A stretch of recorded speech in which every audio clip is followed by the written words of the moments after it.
नमस्कार। श्री गणेशाय नमः। ओम नमो भगवते वासुदेवाय। आज मैं आपको माघ मास महात्म्य कथा में तीसरा अध्याय सुनाऊंगी। इस अध्याय में मृगसिंह मुनि के द्वारा माघ के पुण्य से, माघ स्नान के पुण्य से एक हाथी का उद्धार तथा यमराज का व्यापक स्तुति करके उन्हें प्रसन्न करके मरी हुई कन्याओं को उन्होंने जीवित किया। जो यमराज की स्तुति इस अध्याय में की गई है, उसे सुनने, पढ़ने और कहने से यम का भय नहीं रहता, अपमृत नहीं होते, लक्ष्मी की प्राप्ति होती है। इसलिए आप शुरू से आखिरी तक सुनिएगा। और माघ में स्नान करने के पश्चात माघ मास महात्म्य को भी प्रतिदिन सुनना चाहिए। उससे भी आप शुरू से आखिरी तक सुनिएगा। हमारे चैनल को सब्सक्राइब करिएगा, वीडियो को लाइक, कमेंट, शेयर करिएगा। आइए सुनिए। वशिष्ठ जी कहते हैं, राजन, भोजपुर में उचथ्य नाम के एक श्रेष्ठ मुनि थे। उनके कमल के समान नेत्रों वाली एक कन्या थी, जिसका नाम सुव्रता था। वह माघ मास में प्रतिदिन सवेरे ही उठकर अपनी कुमारी सखियों के साथ कावेरी नदी के पश्चिमगामी प्रवाह में स्नान किया करती थी। स्नान के समय वह इस प्रकार प्रार्थना करती, देवी, तुम सह पर्वत से घाटी से निकलकर श्रीरंग क्षेत्र में प्रभावित होती हो। श्री कावेरी, तुम्हें नमस्कार है। मेरे पापों का नाश करो। मरुद वृद्धे, तुम बड़ी सौभाग्यशालिनी हो। माघ मास में जो लोग तुम्हारे जल में स्नान करते हैं, उनके बड़े बड़े पापों को हर लेती हो। माता, मुझे मंगल प्रदान करो। पश्चिम वाहिनी कावेरी, मुझे पति, धन, पुत्र, संपूर्ण मनोरथ और पातिव्रत्य पालन की शक्ति दो। यूं कहकर सुव्रता कावेरी को प्रणाम करती, और जब कुछ कुछ सूर्य का उदय होने लगता, उस समय वह नित्य स्नान किया करती थी। इस प्रकार उसने 3 वर्षों तक माघ स्नान किया। उसका उत्तम चरित्र तथा गृह कार्य में चतुरता देखकर उसके पिता मन में बड़े प्रसन्न रहते थे। वे सोचने लगे, अपनी कन्या का विवाह किससे करूं। इसी बीच में कुत्स मुनि ने अपने पुत्र ब्रह्मचारी वत्स का विवाह करने के लिए उचथ्य की सुमुखी कन्या सुव्रता का वरण करने का विचार किया। सुव्रता बड़ी सुंदरी थी, उसमें अनेक शुभ लक्षण थे।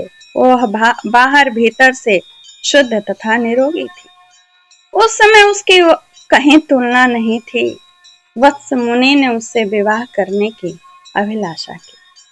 एक दिन सुव्रता अपने 3 सखियों के साथ माघ स्नान करने के लिए अरुणोदय के समय कावेरी के तट पर आई। उसी समय एक भयानक जंगली हाथी पानी से निकला। उसे देखकर सुव्रता आदि कन्याएं भय से व्याकुल होकर भागी। हाथी भी बहुत दूर तक उनके पीछे पीछे गया। चारों कन्याएं वेग से दौड़ने के कारण हांफने लगीं और तिनकों से ढके हुए एक बहुत बड़े जल शून्य कुएं में गिर पड़ी। कुएं में गिरते ही उनके प्राण निकल गए। जब वे घर लौटकर नहीं आई, तब माता पिता उनकी खोज करते हुए इधर उधर भटकने लगे। उन्होंने वन वन में घूम घूम कर झाड़ी झाड़ी छाने डाली। आगे जाने पर उन्हें एक गहरा कुआं दिखाई दिया, जो तिनकों से ढका होने के कारण प्रायः दृष्टि में नहीं आता था। उन्होंने देखा, वे कमल लोचना कन्याएं कुएं के भीतर निर्जीव होकर पड़ी हैं। उनकी माताएं कन्याओं के पास से चली गईं और शोकग्रस्त हो बारंबार उन्हें छाती से लगाकर उनके नाम पुकार पुकार कर रोने लगी। कहने लगी, बिमले, कमले, सुव्रते, सुरसे, कहाँ चली गई, वापस क्यों नहीं आती। कन्याओं की माताएं जब इस प्रकार जोर जोर से क्रंदन कर रही थीं, उसी समय तपस्या के भंडार कांतिमान धीर तथा जितेंद्रिय श्रीमान मृगसिंह मुनि वहां आ पहुंचे। उन्होंने मन ही मन एक उपाय सोचा और सोचकर उन्हें आश्वासन देते हुए कहा, जब तक इन कमल नयनी कन्याओं को जीवित न कर दूं, तब तक आप लोग इनके सुंदर शरीर की रक्षा करें। यूं कहकर मुनि परम पावन कावेरी के तट पर गए और कंठ भर पानी में खड़े हो मुख एवं भुजाओं को ऊपर उठाए सूर्य देव की ओर देखते हुए मृत्यु देवता की स्तुति करने लगे। इसी बीच में एक समय वही हाथी जो कन्याओं को दौड़ा के मृत्यु प्रदान किया था, वही हाथी पानी के भीतर से उठा और उन ब्राह्मण मुनि को मारने के लिए भी सूंड उठाए वेग से उनके पास आया। हाथी का क्रोध देखकर भी मुनिवर मृगसिंह जल में विचलित नहीं हुए, अपितु चित्र लिखित से चुपचाप खड़े रहे। पास आने पर एक ही क्षण में उस गजराज का क्रोध चला गया। वह बिल्कुल शांत हो गया। उसने मुनि को सूंड से पकड़कर अपनी पीठ पर बिठा लिया। मुनि उसके भाव को समझ गए। उसके कंधे पर सुखपूर्वक बैठने से उन्हें बड़ा संतोष हुआ और जब समाप्त करके हाथ में जल ले कहा, मैंने 8 दिनों के माघ स्नान का पुण्य तुम्हें दे दिया। यूं कहकर उन्होंने शीघ्र ही वह जल हाथी के मस्तक पर छोड़ दिया। इससे गजराज पाप रहित हो गया और मानो इस बात को स्वयं भी समझते हुए उसने प्रलय कालीन में के समान बड़े जोर से गर्जना की। उसकी इस गर्जना से भी मुनि के मन में बड़ी प्रसन्नता हुई और उन्होंने कृपा पूर्वक उस गजराज की ओर देखकर उसके ऊपर अपना हाथ फेरा। मुनि के हाथ के स्पर्श से उसने हाथी का शरीर त्याग दिया और आकाश में देवता की भांति दिव्य रूप धारण किए दृष्टिगोचर हुआ। उस रूप में उसे देखकर मुनीश्वर को बड़ा विस्मय हुआ। तब दिव्य रूपधारी उस जीव ने कहा, मुनीश्वर, मैं कृतार्थ हो गया क्योंकि आपने मुझे अत्यंत निंदित एवं पापमयी पशु योनि से मुक्त कर दिया। दयानिधे, अब मैं अपना सारा वृतांत बतलाता हूँ, सुनिए। पहले तो वह जो दिव्यधारी जीव है अपने सारे पुण्यों को गिनाएगा और किस एक पाप से वह हाथी बना था वह आखिरी में बताएगा, इसलिए पूरा सुनिए। पहले तो उसके पुण्य सुनिए, कितने पुण्य किए थे। पूर्व काल की बात है, कहता है, पूर्व काल की बात है, नैषध नगर में विश्वगुप्त नाम से प्रसिद्ध परम धर्मात्मा तथा स्वधर्म पालन में तत्पर एक वैश्य रहते थे। मैं उन्हीं का पुत्र था। मेरा नाम धर्मगुप्त था। स्वाध्याय, यजन, दान, सूद लेना, पशुपालन, गोरक्षा, खेती और व्यापार, यही सब मेरा काम था। द्विज श्रेष्ठ, मैं अनुचित काम और दम्भ से सदा दूर ही रहता था। सत्य बोलता, किसी की निंदा नहीं करता था। इंद्रियों को काबू में रखकर अपनी स्त्री से ही अनुराग करता था। मुझ में राग, भय और क्रोध नहीं थे। लोभ और मत्सर को भी मैंने छोड़ रखा था। दान देता, यज्ञ करता, देवताओं के प्रति भक्ति रखता और गौओं तथा ब्राह्मणों के हित में संलग्न रहता था। सदा धर्म, अर्थ और काम का सेवन करता तथा व्यापार के काम में भी कभी किसी को धोखा नहीं देता। ब्राह्मण लोग जब यज्ञ करते उस समय उन्हें मैं बिना मांगे ही धन देता था। समय पर श्राद्ध तथा संपूर्ण देवताओं का पूजन करता था। अनेक प्रकार के सुगंधित द्रव्य, बहुत से पशु, दूध, दही, मट्ठा, गोबर, घास, लकड़ी, फल मूल, नमक, जायफल, पीपल, अन्न और साग के बीज, नाना प्रकार के वस्त्र, धातु, ईख के रस से तैयार होने वाली वस्तुएं, अनेक प्रकार के रस बेचा करता था। जो दूसरों को देता था वह तौल में मैं ज्यादा ही देता, कम नहीं देता, और औरों से लेता तो ज्यादा नहीं लेता, बराबर ही लेता। जिन रसों के बेचने से पाप लगता उन रसों को मैं नहीं बेचता था। बेचने में छल कपट से काम नहीं लेता था। जो मनुष्य साधु पुरुषों को व्यापार में ठगता है वह घोर नरक में पड़ता है तथा उसका धन भी नष्ट हो जाता है। मैं प्रतिदिन सब देवताओं, ब्राह्मणों तथा गौओं की सेवा करता, पाखंडी लोगों से दूर रहता था। किसी भी प्राणी से मन, वाणी और क्रिया द्वारा ईर्ष्या किए बिना ही जो जीविका चलाई जाती है वही परम धर्म है। मैं ऐसे ही जीविका से अपना जीवन निर्वाह करता था।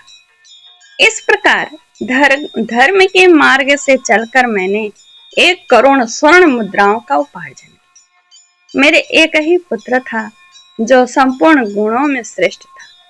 मैंने अपने सारे धन को 2 भागों में बांटकर आधा तो पुत्र को दे दिया और आधा अपने लिए रख लिया। अपने हिस्से का धन लेकर पोखरा खुदवाया, नाना प्रकार के वृक्षों से युक्त बगीचा लगवाया, अनेक मंडपों से सुशोभित देव मंदिर बनवाया, मरुभूमि के मार्गों में पौंसले और कुएं बनवाए तथा ठहरने के लिए धर्मशालाएं तैयार कराई। कन्यादान, गोदान और भूमि दान किया। तिल, चावल, गेहूं और मूंग आदि का भी दान किया। उड़द, धान, तिल और घी आदि का दान तो मैंने बहुत बार किया। तदंतर रस के चमत्कारों का वर्णन करने वाले कोई कपालिक मेरे पास आया और कौतूहल पैदा करने के लिए कुछ करामात दिखाकर उसने मुझे अपने माया जाल में फंसाकर ठग लिया।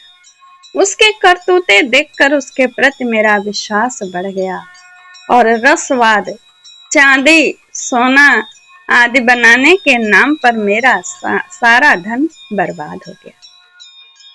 उस कापालिक ने मुझे भ्रम में डालकर बहुत दिनों तक भटकाया।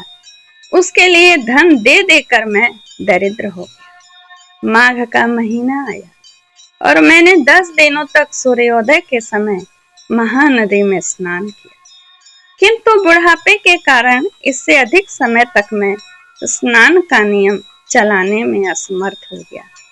इसी बीच में मेरा पुत्र देशांतर में चला गया, घोड़े मर गए, खेती नष्ट हो गई और बेटे ने वेश्या रख ली। फिर भी भाई बंधु यह सोचकर कि यह बेचारा बूढ़ा धर्मात्मा और पुण्यवान है, धर्म के ही उद्देश्य से मुझे कुछ सूखा अन्न और भात दे दिया करते थे। अब मैं अपना धर्म बेचकर कुटुंब का पालन पोषण कर लिया। केवल माघ स्नान के फल को मैंने नहीं बेचा, न बेच सका। एक दिन जिह्वा के लोलुपता के कारण दूसरे के घर पर खूब गले तक ठूस कर मिठाई खा ली। इससे अजीर्ण हो गया। अजीर्ण से अतिसार की बीमारी हुई, उससे मेरी मृत्यु हो गई। केवल माघ स्नान के प्रभाव से मैं 1 मनवंतर तक स्वर्ग में देवराज इंद्र के पास रहा और पुण्य की समाप्ति हो जाने पर हाथी की योनि में उत्पन्न हुआ। अब यहाँ वो बताएंगे क्यों हाथी का योनि प्राप्त हुआ। कहते हैं, जो लोग धर्म बेचते हैं वे हाथी ही होते हैं। विप्रवर, इस समय आपने हाथी के योनि से भी मेरा उद्धार किया। मुझे स्वर्ग की प्राप्ति होने के लिए आपने पुण्य दान किया है। मुनीश्वर, मैं कृतार्थ हो गया, कृतार्थ हो गया, कृतार्थ हो गया। आपको नमस्कार है, नमस्कार है, नमस्कार है। यूं कहकर वह स्वर्ग को चला गया। सच है, सत्पुरुषों का संग उत्तम गति प्रदान करने वाला होता है। इस प्रकार महानुभाव मृगसिंह वैश्य को हाथी की योनि से मुक्त करके स्वयं गले तक पानी में खड़े हो अब सूर्य नंदन यमराज की स्तुति करने लगे। अब यहाँ से व्यापक स्तुति है, पूरा सुनिएगा ध्यान से। अब उनके नामों से उनको प्रणाम करते हैं। यम, धर्मराज, मृत्यु, अंतक, वैवस्वत, काल, सर्वभूत क्षय, औदुंबर, दधन, नील, परमिष्ठी, वृकोदर, चित्र और चित्रगुप्त। इन 14 नामों से पुकारे जाने वाले भगवान यमराज को नमस्कार है, जिनका मुख दाढ़ों के कारण विकराल प्रतीत होता है और टेढ़ी भवों से युक्त आंखें क्रूरतापूर्ण जान पड़ती हैं, जिनके शरीर में ऊपर की ओर उठे हुए बड़े बड़े रोम हैं तथा ओठ भी बहुत लंबे दिखाई देते हैं। ऐसे आप यमराज को नमस्कार है। आपके अनेक भुजाएं हैं, अनंत नख हैं तथा कज्जलगिरी के समान काला शरीर और भयंकर रूप है। आपको नमस्कार है। भगवान, आपका वेश बड़ा भयानक है। आप पापियों को भय देते हैं, काल दंड से धमकाते हैं और सब प्रकार के अस्त्र शस्त्र धारण करते हैं। बहुत बड़ा भैंसा आपका वाहन है।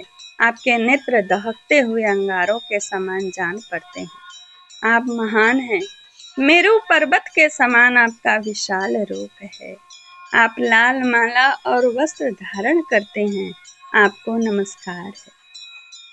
कल्पांत के मेघों की भांति जिनकी गंभीर गर्जना और प्रलयकालीन वायु के समान प्रचंड वेग है, जो समुद्र को भी पी जाते हैं, संपूर्ण जगत को ग्रास बना लेते हैं, पर्वतों को भी चबा जाते हैं और मुख से आग उगलते हैं, उन भगवान यमराज को नमस्कार है। भगवान, अत्यंत घोर और अग्नि के समान तेजस्वी, काल रूप मृत्यु तथा बहुत से रोग आपके पास सेवा में उपस्थित रहते हैं। आपको नमस्कार है। आप भयानक मारी और अत्यंत भयंकर महामारी के साथ रहते हैं। पापिष्ठों के लिए आपका ऐसा ही स्वरूप है। आपको बारंबार नमस्कार है। आप भयानक मारी और अत्यंत भयंकर महामारी के साथ रहते हैं। पापिष्टों के लिए आपका ऐसा ही स्वरूप है। आपको बारंबार नमस्कार है। वास्तव में तो आपका मुख खिले हुए कमल के समान प्रसन्नता से पूर्ण है। आपके नेत्रों में करुणा भरी है। आप पितृ स्वरूप हैं। आपको नमस्कार है। आपके केश अत्यंत कोमल और नेत्र भवों की रेखा से सुशोभित है। मुख के ऊपर मुझे बड़ी सुंदर जान पड़ती हैं। पके हुए बिंब फल के समान लाल ओठ आपकी शोभा बढ़ाते हैं। आप दो भुजाओं से युक्त स्वर्ण के समान कांतिमान और सदा प्रसन्न रहने वाले हैं। आपको नमस्कार है। आप सब प्रकार के आभूषणों से विभूषित रत्नमय सिंहासन पर विराजमान, श्वेत माला और श्वेत वस्त्र धारण करने वाले तथा श्वेत छत्र से सुशोभित हैं। आपके दोनों ओर दिव्य दो नारियां खड़ी होकर हाथों में सुंदर चंवर लिए डुला रही हैं। आपको नमस्कार है। गले के रत्नमय हार से आप बड़े सुंदर जान पड़ते हैं। रत्नमय कुंडल आपके कानों की शोभा बढ़ाते हैं। आपके हार और भुज बंध भी रत्न के ही हैं तथा आपके किरीट में नाना प्रकार के रत्न जड़े हुए हैं।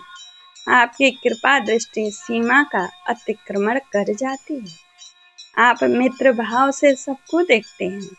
सब प्रकार की संपत्तियां आपको समृद्धिशाली बनाती हैं।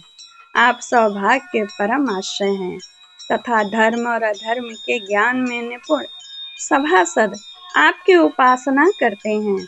आपको नमस्कार है।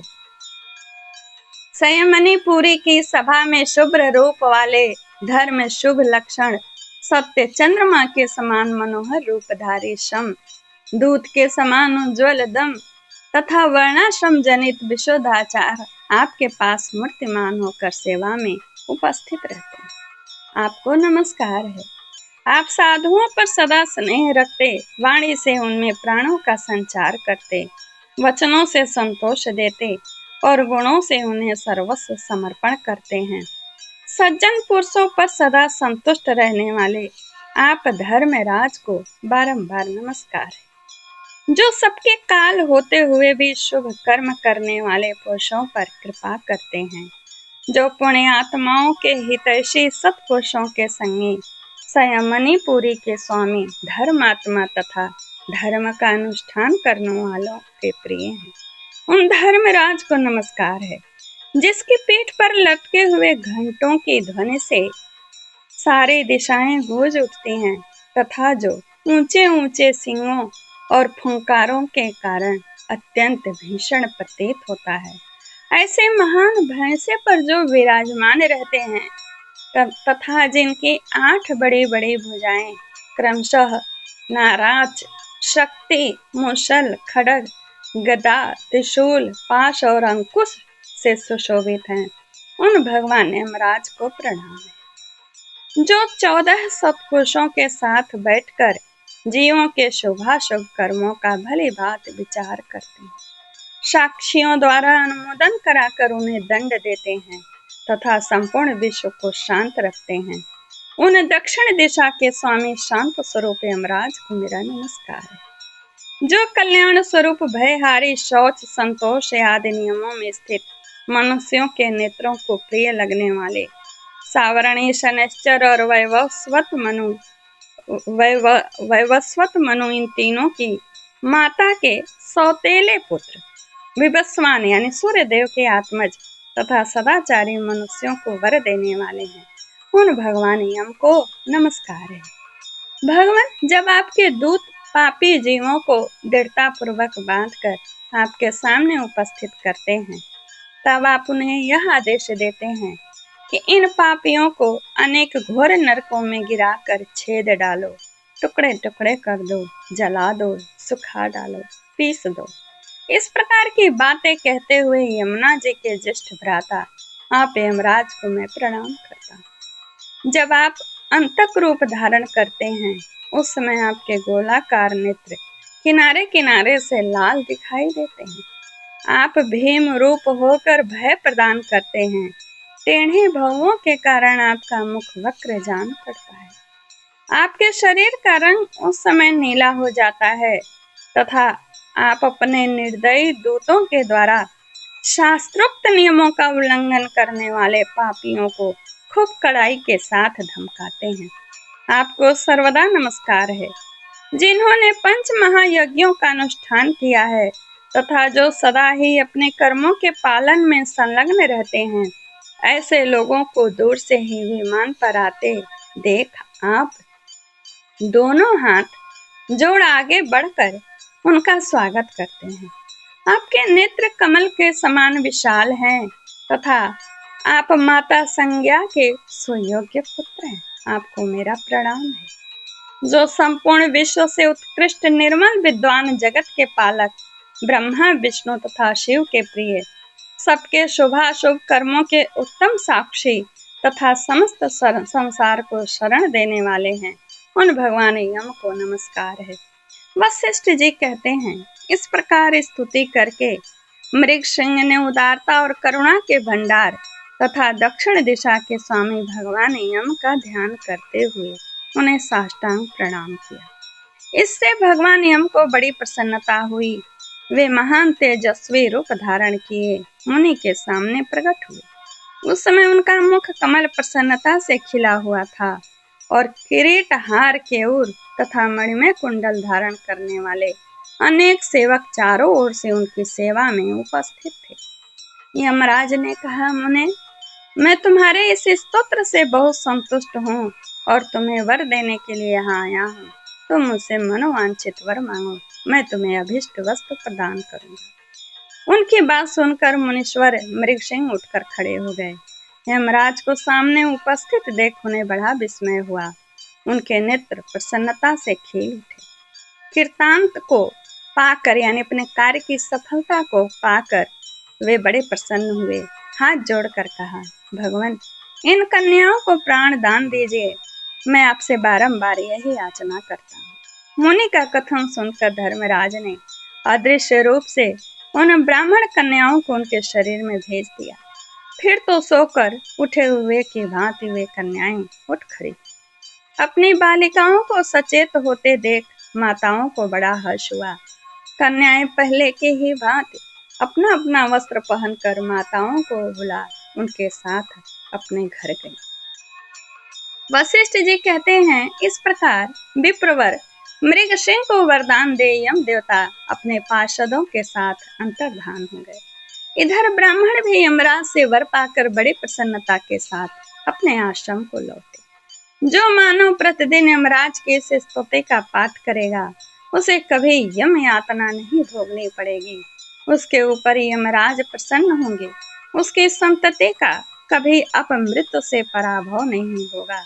उसे इस लोक और परलोक में भी लक्ष्मी की प्राप्ति होगी तथा उसे कभी रोगों का शिकार नहीं होना पड़ेगा। यह अध्याय यहीं पूर्ण होता है। बड़ा है परंतु धैर्य से शुरू से आखिरी तक सुनिएगा, तभी पुण्य की प्राप्ति होगी। नमस्कार, जय श्री कृष्ण।